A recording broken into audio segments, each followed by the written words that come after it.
তো 19শে ডিসেম্বর ছিল আমাদের আদরের ছোট আনার জন্মদিন। তো ওই দিন আমরা কি করলাম, কোথায় গেলাম, ওকে নিয়ে কি খেলাম সবই আপনাদের সাথে শেয়ার করব। So let's start.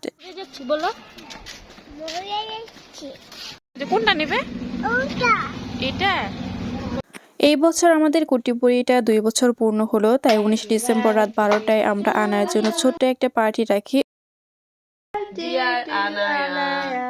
Happy birthday to you. Okay নিয়ে গিয়ে কেক নিয়ে আসি, তারপর কেক কেটে সবাই ওর বার্থডে সেলিব্রেশন করি। তারপর ওই দিন দুপুরে সবাই মিলে চলে যায় মুড অন রেস্টুরেন্টে আনার বার্থডে সেলিব্রেশন করতে। রেস্টুরেন্টটা ছোট হলেও রেস্টুরেন্টটা ছিল খুবই গোছালো শান্ত পরিবেশে।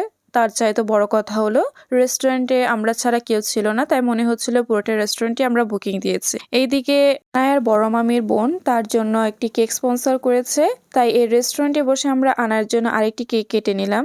সামনে কেক নিয়ে অনেক কষ্ট করে ওর সাথে ফটো সেশন করা হলো।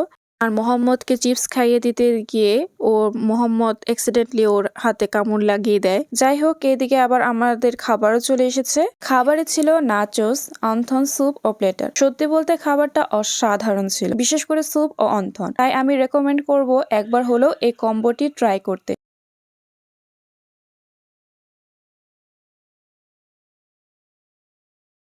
তো খাওয়া দাওয়া শেষ করে সন্ধ্যায় আমরা চলে যাই জয়নুল আবেদিন পার্কে। সন্ধ্যায় পার্কের অবস্থাটা তো সেই জমজমা। নতুন যোগ হয়েছে এই ভুট্টার পোড়া। হাঁটতে হাঁটতে সামনে এগোচ্ছি আর নানান খাবার ও পোশাক পিঠার দোকান নজরে পড়ছে। আরো আছে ফুল গাছ, এখানে গ্রিলের দোকানও রয়েছে, কেকও বিক্রি হচ্ছে, আরো আছে হ্যান্ডমেড ঝুড়ি ও মাটির জিনিস। পার্কে দেখি দুটি ছেলে শাপলা ফুল বিক্রি করছে। তার জন্য আমাদেরকে নিচে যেতে হবে। আর এই দেখেন আমাদের জেন্টলম্যান তার মামি ওর বোনকে ধরে ধরে নিচে নামাচ্ছে। নিচে আসার পর প্রথমে আমরা চা অর্ডার করে দিই, তারপর এই তো আমাদের চা চলে এসেছে।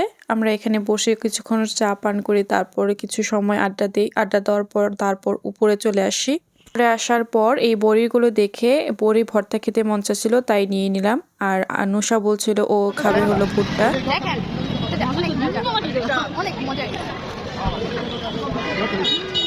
So that's all for today. See you in my next vlog.